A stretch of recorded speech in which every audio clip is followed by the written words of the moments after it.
Book solution च्यानललाई subscribe गर्नुहोस्, नजिकै रहेको बेल आइकन दबाउनुहोस् हाम्रो भिडियोलाई। नमस्कार साथीहरू, सदाको जस्तै आज पनि हामी बुक सोल्युसनको भिडियो क्लासमा उपस्थित भइसकेका छौं। हजुरहरूको कमेन्टको आधारमा हामीले भिडियो बनाउँदै आइरहेका छौं तथा यसै क्रममा आज हामीले कक्षा 11 को इकोनोमिक्स अथवा अर्थशास्त्रको इकाइ 1 को पहिलो च्याप्टर यानी कि एडम स्मिथको परिभाषालाई लिएर आएका छौं। एकदमै इम्पोर्टेन्ट छ, एक्जाममा लगभग हजुरको 10 मार्क्सको क्वेशन सोध्छ, धेरै इम्पोर्टेन्ट है। मैले अब यसको प्रथम पार्टको भिडियो लामो हुने भएको हुनाले गर्दा पार्ट 1, पार्ट 2, पार्ट 3 गर्दै मैले यो पाठलाई भ्याउने छु। यो पाठमा मैले सम्पूर्ण हजुरहरूलाई सिकाउने विधिमा सबैमा टेक्निक तथा सूत्र प्रयोग गरी सिकाउने छु, जसले गर्दा हजुरलाई अध्ययन गर्न सजिलो हुनेछ।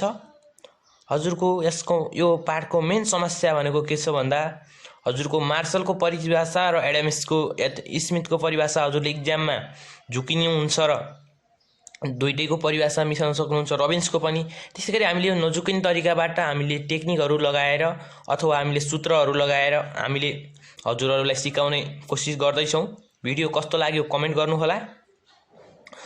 अनि त्यसैगरी हामीलाई हजुरहरूले फलो गर्न सक्नुहुन्छ फेसबुकमा बुक सोल्युसन, त्यसैगरी फेसबुक ग्रुपमा हजुरले जोइन गर्न सक्नुहुन्छ, बुक सोल्युसन नै छ भने। त्यस्तै फेसबुक पेजलाई लाइक गरी हाम्रो भिडियोहरू पनि हेर्न सक्नुहुनेछ हजुरहरूले भन्दै आजको भिडियो क्लास सुरु गर्दछौँ।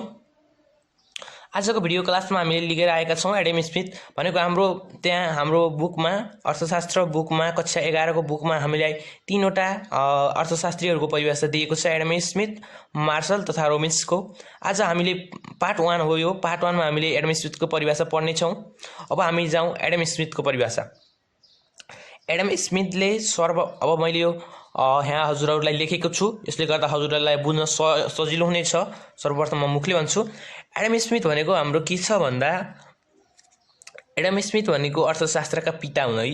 हजुरको पिता किन हुन् भन्दा सर्वप्रथम उनीले अर्थशास्त्रको अध्ययन गरेको र उक्त अध्ययनलाई सबै अर्थशास्त्रीहरूले सर्वप्रथम मान्यता दिएको हुनाले गर्दा उनलाई अर्थशास्त्रको पिता भनेको हो। किनकि उनले सर्वप्रथम 1776 मा आफ्नो परिभाषालाई अथवा आफ्नो बुकलाई उनले बाहिर निकालेका थिए। त्यसपश्चात मात्र अर्थशास्त्रको कर्मिक रूपमा अध्ययन अनुसन्धान गर्दै गइएको हो। सन् 1776 पश्चात अर्थशास्त्रका खोज अनुसन्धान तथा अर्थशास्त्रको बारेमा विस्तृत रूपमा अध्ययन हुँदै आएको छ। त्यसै कारणले गर्दा सर्वप्रथम अर्थशास्त्रको लिखित तथा मौखिक रूपले अध्ययन गर्ने अर्थशास्त्री एडम स्मिथ भनेको अर्थशास्त्रका पिता भए, किनकि उनले सर्वप्रथम अर्थशास्त्रको बारेमा अध्ययन अनुसन्धान गरी आफ्नो बुक प्रकाशन गरेका थिए र सर्वप्रथम उनको नियमलाई फलो गरेर अर्थशास्त्रीहरूले नियम फलो गरेका थिए।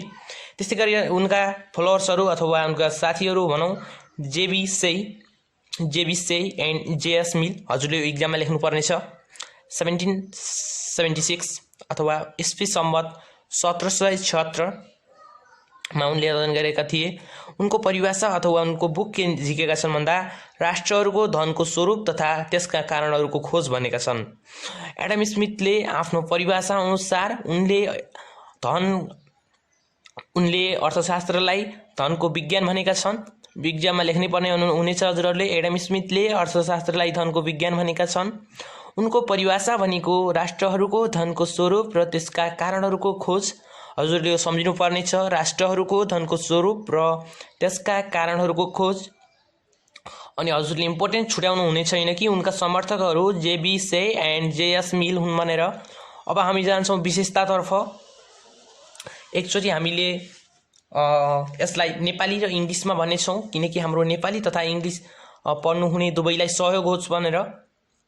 Features of definition of Adam Smith भनेको छ एडम स्मिथ अर्थशास्त्रमा एडम स्मिथका विशेषताहरू के छन् त भनेको सर्वप्रथम हाम्रो धनको अध्ययन छ। धनको अध्ययन भनेको स्टडी अफ वेल्थ, त्यस्तै गरी धनको अर्थ मिनिङ अफ वेल्थ, त्यस्तै गरी धनका कारणहरूको खोज investigation of causes of wealth, त्यस्तै गरी आर्थिक मानवको अध्ययन स्टडी अफ इकोनोमिक्स म्यान, त्यस्तै गरी secondary place to the study of man भनेको मानवीय अध्ययनलाई द्वितीय स्थानमा उनले विभाजन गरेका छन्। यसलाई मैले अब हजुरहरूलाई नेपालीमा बुझाउने छु अनि त्यसपछि म यसको अन्तिममा हजुरहरूलाई फर्मुला भन्नेछु भर्खरै। सर्वप्रथम हामीले बुझ्नुपर्ने यो भित्र बाहिरको पोइन्ट बुझ्नुहोस्, त्यसपछि हजुरले भित्रको यो हजुरको के छ त भित्र पोइन्टभित्र बुझ्नुपर्ने छ। सम्पूर्ण अर्थशास्त्रमा हजुरहरूले व्याख्या गर्दा मौलिक किसिमको अथवा मौलिक गर्ने भने तापनि भित्रको विषयवस्तुमा अडिएर लेख्नुपर्ने छ। अचुवाको तालमा लेख्नु मिल्ने छैन, जसले गर्दा अब हामीले पढ्नेछौँ धनको अध्ययन। धनको अध्ययनलाई एडम स्मिथले कसरी लिए भनेर हामीले पढौँ। विशेषता भनेको धनको अध्ययन छ। धनको अध्ययन भनेको स्टडी अफ वेल्थ। अब यसलाई कसरी लिएका छन् भन्दा सर्वप्रथम अर्थशास्त्रको नियम प्रतिपादन गर्ने अर्थशास्त्री एडम स्मिथले आफ्नो विशेषतामा धनको अध्ययन राखेका छन्। भनेको उनका अनुसार अर्थशास्त्रले धनको अध्ययन गर्दछ र धनको अध्ययनमा उत्पादन, उपभोग, विनिमय र वितरण पर्दछन्। भनेको लगभग मानौ कि हजुरले धनको अध्ययन भनेको के हो भन्दा हजुरले मानौ गहुँ उत्पादन गर्नुभयो, गहुँ उत्पादन गरेर हजुरले उपभोक्तासम्म पुर्याउनु भयो। उपभोक्तासम्म पुर्याउनका लागि हजुरले के गर्नु पर्यो? विनिमय, त्यस्तै वितरण गर्नु पर्यो। भनेको हजुरको यिनले के गरेका छन् भने भौतिक वस्तुलाई मात्र धन मानेका छन् है त। भनेको उत्पादन, उपभोग, विनिमय र वितरण भनेको धनको अध्ययन हो भनेका छन्। हजुर यति लेख्नुहोस्, यो भयो। अब हामी जान्छौँ 2 नम्बरमा धनको अर्थ। धनको अर्थ भनेको यो एडम स्मिथले के भनेका छन् भने अर्थशास्त्रमा छुन र देख्न सकिने भौतिक वस्तु धन भनेको छन्। भनेको छुन र देख्न सकिने भौतिक वस्तु मात्र धन भनेका छन् भने त्यस्तै अभौतिक वस्तु धन होइन भनेका छन्। जस्तै कि हजुरको छुन र देख्न सकिने मैले इक्जाम्पल लेखेको छु, सुन, चाँदी, हिरा, फलाम, हजुरको खनिज, खाटहरू, हजुरको दराजहरू सम्पूर्ण अर्थशास्त्री एडम स्मिथका अनुसार धन भनेका छन्। त्यस्तै उनीले अभौतिक वस्तु अथवा मानिसले छुन नसकिने वस्तु डाक्टर, शिक्षक, नर्स, पाइलटलाई धन भनेका छैनन्। तर वास्तवमा डाक्टर, शिक्षक, पाइलट पनि धन हुन्। हजुरले यसमा लेख्नुपर्ने छ कि अर्थशास्त्री एडम स्मिथका अनुसार छुन र देख्न सकिने भौतिक वस्तुलाई धन मानेका छन्। त्यस्तै गरी अभौतिक वस्तुहरू डाक्टर, पाइलटहरूलाई, शिक्षकहरूलाई उनीले धन मानेका छैनन्। त्यस्तै गरी धनका कारणहरूको खोज। धनका कारणहरूको खोज भनेको उनले गरेको अर्थशास्त्रको अध्ययनले के भन्दछ भने त धनका कारणहरूको खोजको मेन अर्थ भनेको के हो भन्दा मानिसले धन कसरी आर्जन गर्न सकिन्छ त, के गरी आर्जन गरिन्छ। जस्तै कि हामीले कसैकोमा गएर काम गरिन्छ भने हामीले धन आर्जन गरिन्छ अथवा हाम्रो आफ्नै इन्डस्ट्री लगानी गरिन्छ केही भने पनि हामीले धन आर्जन गरिन्छ। उनको परिभाषाको एउटा विशेषता भनेको पनि के छ भन्दा कसरी धन आर्जन गर्न सकिन्छ त भन्ने छ है त। उनले भनेका छन् कसरी धन आर्जन गर्न सकिन्छ भने धन आर्जन गर्ने कसरी त भन्ने पनि उनको के छ परिभाषाको विशेषता। त्यस्तै गरी आर्थिक मानवको अध्ययन। आर्थिक मानवको अध्ययन भनेको उनले धनसँग मात्र कारोबार गर्ने मानिसको अध्ययन गर्न खोजेका छन्। भनेको उनको अथवा एडम स्मिथले आफ्नो परिभाषामा धन आर्जन गर्न सकिन्छ आर्थिक मानवको अध्ययन धन आर्जन गर्ने क्रियाकलापमा संलग्न मानिसको मात्र अध्ययन गरेका छन् भन्ने उनले धन आर्जनभन्दा बाहिर नन प्रॉफिट संस्था अथवा फाइदा नलिने अथवा धन नलिने संस्थाको अथवा व्यक्तिको अध्ययन गरेका छैनन्। उनले एडम स्मिथले सुरुमै लेखेको छ धनको विज्ञान भनेको छ एडम स्मिथको परिभाषा भनेको किन भनेको छ त धनको विज्ञान भनेको साथीहरू उनले मेन भनेको प्रायोरिटी भनेको धनलाई मात्र दिएका छन्। त्यसकारणले गर्दा धनको विज्ञान लेखिएको है त उनको परिभाषा धनको विज्ञान हो। जसकारणले गर्दा आर्थिक मानवको अध्ययन गर्दा पनि आर्थिक मानवको अध्ययन भनेको धनसँग मात्र सम्बन्धित भएको मानिसहरूको उनले अध्ययन गर्दछन्। त्यस्तै मानवीय अध्ययनलाई द्वितीय स्थान भनेको उनले के गर्छन् भन्दा एडम स्मिथको परिभाषाले के भनेको छ भन्दा धनको अध्ययन पहिलो स्थान, धन आर्जन गर्नु नै मानिसको सुरु एवं अन्तिम लक्ष्य। भनेको उनले के भनेका छन् भन्दै उनले भनेका छन् कुनै पनि मानिसले धनको अध्ययन गर्दछ भने त्यो भनेको द्वितीय स्थान है त। भनेको धनको मानवीय अध्ययनलाई द्वितीय स्थान भनेको मेन भनेको उनको भनेको प्रथम स्थानमा धन छ भने त्यस्तै गरी द्वितीय स्थानमा धनको अध्ययन भनेको पहिलो स्थान धन त्यस्तै गरी द्वितीय स्थानलाई मानव अध्ययन। धन आर्जन गर्नु नै मानिसको सुरु एवं अन्तिम लक्ष्य भनेको उनका अनुसार मानिसको सुरुको लक्ष्य र अन्तिमको लक्ष्य अथवा सुरुदेखि मानिस बाँचुनदेखि मरुन्जेलसम्मको एडम स्मिथका अनुसार मानवको अध्ययन भनेको द्वितीय स्थान कसरी हो भन्दा मानिसले जन्मेदेखिको अथवा उसको सुरुदेखि अन्तिमसम्मको लक्ष्य नै धनको लागि नै हो भनेका छन् है त। त्यसकारणले गर्दा मानवीय अध्ययनलाई उनले द्वितीय स्थानमा राखेका छन्। अब हामीले यो विशेषताहरूको व्याख्या त गरौँ साथी। अब विशेषता सम्झिने कसरी भन्ने ट्रिक छ हाम्रो फर्मुला। अब यो फर्मुला सुरु गरौँ। हजुरको मानौ हजुरको घरमा एउटा अध्यार्थ भन्ने कार छ, त्यसले धनै धन उत्पादन गर्छ है भनेको पैसै पैसा हुन्छ। सम्झिनुस् कि हजुरको घरमा एउटा अध्यार्थ भन्ने कार छ, त्यसमा हजुरको धनै धन हुन्छ भनेको हजुरको घर धनै धन हुने अध्यार्थ नामको कार छ। त्यो कार के भयो भन्दा कार हराएको थियो। त्यो हराएको भएर के गर्नु पर्यो, कार अध्यार्थ भन्ने कारको खोजी गर्दा हजुरको पहिला बुवाले भेटाउनु भयो।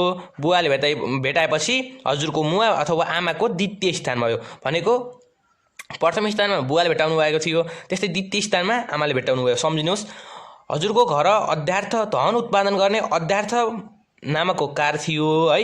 कार हराएको भएर के गर्नु पर्यो, खोजी भनेको द अध्यार्थ कारको खोजी आमाको द्वितीय स्थान। हजुरले यति सम्झिनुहोस् कि अध्यार्थ कारको खोजी भनेको हजुरको घरको अध्यार्थ कार हराएर खोजी गरियो भनेको त्यसमा आमाको द्वितीय स्थान भयो। यति सम्झिनुहोस् है त। अझ एकचोटि भन्छु म, हजुरको घर ध भनेको धन उत्पादन गर्ने कार थियो भनेको अध्यार्थ कारको खोजी आमाको द्वितीय स्थान। यति सम्झिनु। अझ एकचोटि भन्छु, अध्यार्थ कारको खोजी आमाको द्वितीय स्थान। यो एकदम सम्झिनुहोस्। यो फर्मुलाको आधारमा हामीले 1 2 3 4 5 पोइन्ट वाइज गरेका छौँ।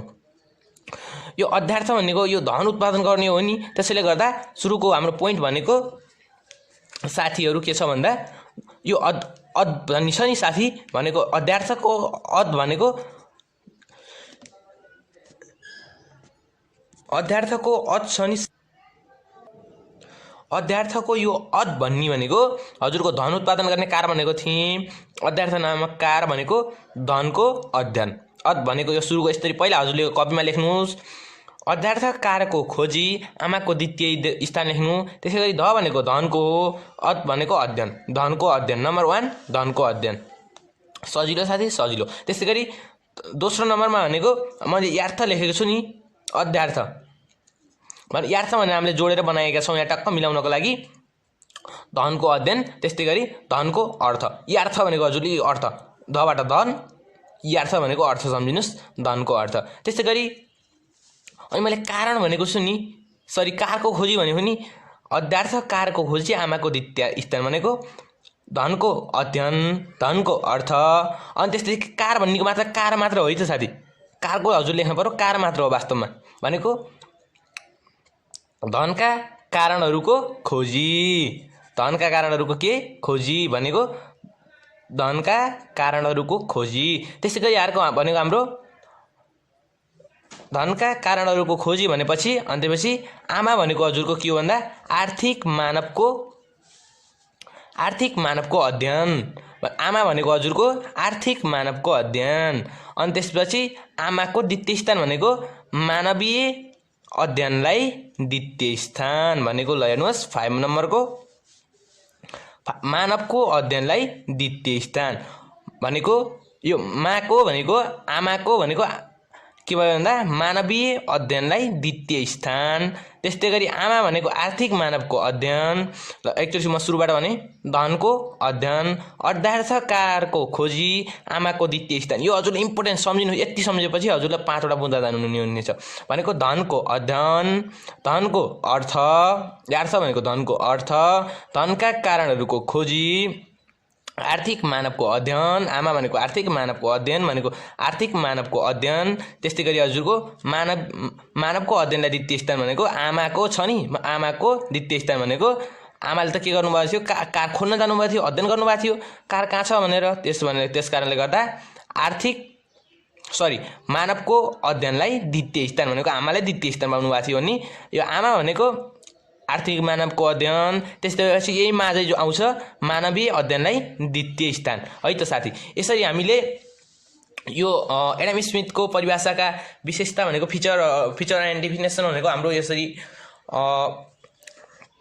गरियो। त्यस्तै गरी अब हामीले आउनेछौँ यो एडम स्मिथका परिभाषाका हजुरको केही यसमा विशेषताहरू भएसँगै आलोचनाहरू पनि छन् क्रिटिसिजम। त्यस्तै गरी हामीले अब हेर्न सक्नुहुन्छ एडम स्मिथको परिभाषाका आलोचनाहरू केही उनका परिभाषाका आलोचनाहरू छन्।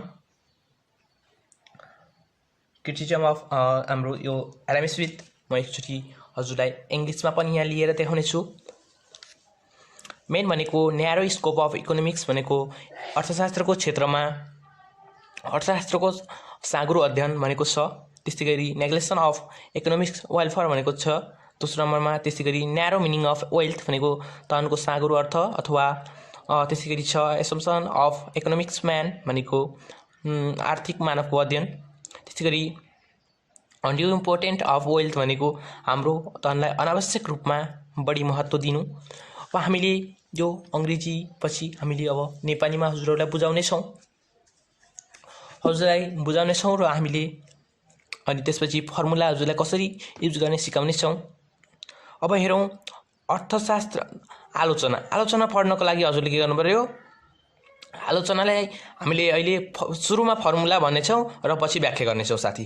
यो चाहिँ हामीले अर्को गर्नेछौँ। ल फर्मुला भनेको हजुरले के हुन्छ भन्दा फर्मुला भनेको शङ्ख धस मानव धन। हजुरले सम्झिन पर्ने भनेको यति हो कि शङ्ख भनेको शङ्ख छ नि हजुरको घरमा शङ्ख हुन्छ नि शङ्खलाई हजुरले शङ्ख सम्झिनु शङ्ख धस मानव धन। म भन्छु कि यो सम्झिनुहोस् हजुरको घरमा मानव कुनै जोगी आयो भनेको कुनै जोगी आयो के भन्यो भन्दा जोगी आयो मानव नारायणम भन्यो है नारायणम शङ्ख धस मानव धन पाउँछस् तैँले शङ्ख धस मानव धन पाउँछस् तैँले। त्यो भनेको हजुरले सम्झिनुहोस् एकचोटि। बाहिर हजुरको घर जोगी आयो जोगीले शङ्ख बोकेर ल्याएर आहा हातमा शङ्ख ल्याएर आहा यो धसिस भने तेरो शरीरमा त मानवले धन पाउँछस् भन्यो भनेको म अझै एकचोटि भन्छु शङ्ख धस मानव धन पाउँछस् तैँले भनेको हो यसरी भन्यो जोगीले। अब हामीले यो शङ्ख धस मानव धन यो हाम्रो फर्मुला हो भनेको यो हजुरले कपीमा माथि लेख्नुहोस् अनि त्यसपछि हामीले तल 5वटा पोइन्ट सम्झिनेछौँ। हजुरलाई जोगीले के भन्यो कि शङ्ख धस मानव धन पाउँछस् तैँले भनेको टक्क सम्झिनुहोस् है त। भनेको शङ्ख ल्याएर आहा उसले हजुरलाई भन्यो धस भन्यो हजुरको हात तानेर धस्न लगायो हजुरलाई धस भन्यो अनि त्यसपछि हजुर मानव हुनुभयो धन पाउँछस् भन्यो है त। भनेपछि हामीले कसरी गर्ने त भन्दा यो हाम्रो पढ्न लागेको हामीले के हो अहिले अर्थशास्त्र भनेको अर्थशास्त्रको हेर्नु है त कसरी मिल्छ अर्थशास्त्रको सङ्कुचित क्षेत्र भनेको अर्थशास्त्रको सङ्कुचित क्षेत्र। त्यस्तै गरी दोस्रो अनि क भनेको आर्थिक कल्याणको उपेक्षा। मैले माथि अर्को फर्मुला पनि लिएर आएको छु आधा आधा भन्ने यो भनेको अर्थशास्त्रको सङ्कुचित अर्थ बाट आर्थिक कल्याणको उपेक्षा। त्यस्तै गरी धाको हामीले ध लिख्नेछौँ ध भनेको धनको सङ्कुचित अर्थ। त्यस्तै गरी आर्थिक मानवको परिकल्पना। त्यस्तै गरी धनलाई अनावश्यक रूपले बढी महत्त्व दिने भनेको आधा आधा भनेर हजुरले भनेको मम्मीसँग मानौँ कि आधा आधा खान्छु मैले निबुवा हजुरको निबुवा ल्याउनु भएको थियो अरे मम्मीले अमिलो आधा आधा खान्छु भन्नुभयो अथवा अम्बा थियो है त हो त्यसलाई आधा आधा त्यसरी सम्झे पनि हुन्छ नभए हजुरको घर जोगी आएर शङ्ख धस मानव धन पाउँछस् तैँले भन्नु सम्झे नि हुन्छ। भनेको अर्थशास्त्रको सङ्कुचित अर्थ भनेको फर्स्ट पोइन्ट आयो अर्थशास्त्रको सङ्कुचित अर्थ अथवा क्षेत्र। त्यस्तै गरी आर्थिक कल्याणको उपेक्षा भनेको दोस्रो नम्बरको कमा आयो आर्थिक कल्याणको उपेक्षा। त्यस्तै गरी धस भनेको के भयो भन्दा धनको सङ्कुचित अर्थ धस भनेको साथी के भयो धनको सङ्कुचित अर्थ। अनि त्यसपछि मानव छ मानव भनेको के भयो भन्दा आर्थिक मानवको परिकल्पना मानवबाट आर्थिक मानवको परिकल्पना सम्झिनुभयो भने हजुरले आर्थिक मानवको परिकल्पना आफै सम्झिनुहुन्छ। त्यस्तै गरी लास्टमा धन छ धन भनेको के हो भन्दा धनलाई अनावश्यक रूपले बढी महत्त्व दिने। अझ एकचोटि भन्छु म शङ्ख धस मानव धन अथवा आधा आधा। अर्थशास्त्रको सङ्कुचित क्षेत्र, आर्थिक कल्याणको उपेक्षा, धनको सङ्कुचित अर्थ। त्यस्तै गरी 4 नम्बरमा आर्थिक मानवको परिकल्पना, आधा आधा लास्टमा धा, धाबाट धा भनेको धलाई लेख्नुहोस्, धनलाई अनावश्यक रूपले बढी महत्त्व दिनु। अनि अर्को फेरि सङ्क धस मानव धन भनेको हजुरले यो सम्झिन पनि सक्नुहुनेछ फर्स्ट, हजुरले सेकेन्ड सम्झिन पनि सक्नुहुनेछ। अब हामीले जाम सङ्क धस मानव धन। अझै एकचोटि भन्छु म, अर्थशास्त्रको सङ्कुचित क्षेत्र फर्स्ट आयो। त्यस्तै गरी हाम्रो आर्थिक कल्याणको उपेक्षा, हजुरले अघि अर्थ सम्झिनु नै पर्नेछ, आर्थिक कल्याणको उपेक्षा। त्यस्तै गरी धनको सङ्कुचित क्षेत्र भनेको धनको सङ्कुचित क्षेत्र अथवा धनको सङ्कुचित अर्थ। त्यस्तै गरी 4 नम्बरमा मानव कल्याणको उपेक्षा, मानवबाट आर्थिक मानवको परिकल्पना, मानव भनेपछि हजुरले मानवको परिकल्पना सम्झिनुहुन्छ। अनि त्यसपछि अघि आर्थिक भनेपछि आर्थिक मानवको परिकल्पना। त्यसै गरी लास्टमा धन भनेको धनलाई अनावश्यक रूपले बढी महत्त्व दिनु। अब हामीले जाउँ व्याख्या गरौँ। अब यति हजुरले सम्झिनु, यो सम्झिनुहोस् सेकेन्ड अथवा फर्स्ट, यो भनेको फर्मुला है त, चेक। अब भनौँ अर्थशास्त्रको सङ्कुचित क्षेत्र। एडम स्मिथको परिभाषामा उनले के भनेका छन् भने, उनको परिभाषाले अर्थशास्त्रको विस्तृत अध्ययन क्षेत्रलाई समेटेको छैन भनेको, उनको परिभाषाले विस्तृत अध्ययन अनुसन्धान क्षेत्रलाई भेटेको छैन। उनले के भनेका छन् भन्दा, सम्पूर्ण आर्थिक विषयवस्तुलाई धनको आर्जनसम्म मात्र सीमित बनाए। त्यस कारणले गर्दा अर्थशास्त्रको सङ्कुचित अर्थ भनेर अरू अर्थशास्त्रीहरूले उनको परिभाषालाई आलोचना गरिदिए। आलोचना भनेको अरू अर्थशास्त्रीहरूले उनको परिभाषालाई नकारेको भनेको आलोचना गरेको भनेको के भन्यो भन्दा, अर्थशास्त्रको सङ्कुचित क्षेत्र एडम स्मिथको परिभाषामा छ भन्ने बुझाए। किनकि एडम स्मिथको परिभाषाले अर्थशास्त्रको विस्तृत अध्ययन क्षेत्रलाई समेटेको छैन। त्यसले कारणले गर्दा अर्थशास्त्रको विषयवस्तुलाई धनको आर्जनसम्म मात्र सीमित बनाए। त्यस कारणले गर्दा उनको यो भनेको आलोचना हो। त्यस्तै गरी सेकेन्ड भनेको आर्थिक कल्याणको उपेक्षा भनेको धन आर्जनमा मात्र सीमित भनेको, एडम स्मिथले आफ्नो परिभाषामा आर्थिक कारोबारसँग सम्बन्धित मानवको मात्र अध्ययन गरेका छन्। उनले आर्थिक कल्याणको उपेक्षा भनेको, जस्तै मार्सलले भनेका छन् कल्याण सम्बन्धी भनेका छन् भनेको मानिसले भौतिक कल्याण गर्दछन्, अथवा मार्सलका परिभाषामा कल्याण सम्बन्धी परिभाषा छ। तर आर्थिक कल्याणको उपेक्षा भनेको धन आर्जन मात्र सीमित भनेको एडम स्मिथको परिभाषा के छ भन्दा, धन आर्जन मात्र गर्ने हो, धनको विज्ञान हो, मान्छे भनेको धन हो, धनका लागि मानव हो भन्ने जस्ता परिभाषा दिएका छन्। त्यसैले गर्दा यो भनेको आर्थिक कल्याणको उपेक्षा भनेर यसलाई पनि आलोचना लिइयो। मानव कल्याणलाई ध्यान दिएन भनेको, मार्सलले मानव कल्याणलाई ध्यान दिएका छन्, भौतिक कल्याणलाई, तर एडम स्मिथले मानव कल्याणलाई भन्दा बढी धनलाई ध्यान दिए। त्यस कारणले गर्दा उनको यो आलोचना भयो। तेस्रो नम्बरमा धनको सङ्कुचित अर्थ। धनको सङ्कुचित अर्थ भनेको उनले भनेका एडम स्मिथका अनुसार भौतिक वस्तु धन हुन्। सम्पूर्ण भौतिक वस्तुहरू सुन, चाँदी, हिरा, पेट्रोल, मट्टितेल, डिजेल, हजुरले छुन र देख्न सकिने वस्तु सम्पूर्ण धन हुन्। तर उनका अनुसार अभौतिक वस्तु पनि धन हुन्। यिनले मानिसको आवश्यकता पूर्ति हुन्छ। वास्तवमा एडम स्मिथका अनुसार भौतिक वस्तु मात्र धन हुन्। उनले अभौतिक वस्तुलाई धन भनेका छैनन्। तर के हुन्छ भन्दा, अभौतिक वस्तु पनि धन हुन्छन्, किनकि यिनले मानिसको आवश्यकता पूर्ति हुन्छ भनेको।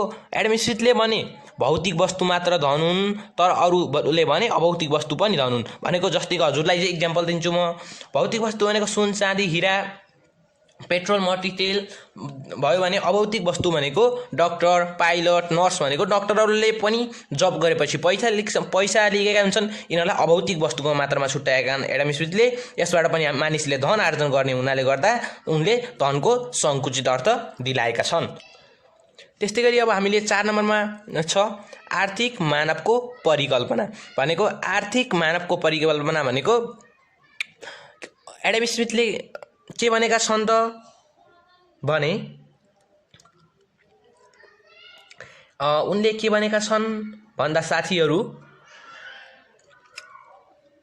आर्थिक मानवको परिकल्पना भन्ने पनि उनको के गरिएको छ आलोचना गरिएको छ यस्तो परिभाषालाई भनेको किनकि भन्दा धन कमाउनु बाहेक अरू केही उद्देश्य छैन उनले भनेका छन् मानिसमा एडम स्मिथका अनुसार मानिसले धन कमाउनु बाहेक मानिसको कुनै पनि उद्देश्य छैन यो वास्तविक जीवनमा सम्भव हुँदैन है त अरू अर्थशास्त्रीले के भनेका छन् भन्दा धन कमाउनु बाहेक अरू केही उद्देश्य छैन भनेर एडम स्मिथले भनेको परिभाषा हो भने अरू अर्थशास्त्रीले भनेको यो भनेको एडम स्मिथका अनुसार मानिसले जीवनभरि धन कमाउनु बाहेक अरू केही उद्देश्य छैन भनेका छन् तर यो वास्तविक जीवनमा सम्भव हुँदैन जसकारणले गर्दा के भयो भन्दा एडम स्मिथको परिभाषालाई आलोचनामा लियो भनेर लेख्नुहोस् भनेको जस्तै कि यो वास्तविक जीवनमा सम्भव हुँदैन भन्नाले मानिसले धन कमाउनु बाहेक मानिसको अरू पनि इच्छा हुन्छ जस्तै कि दया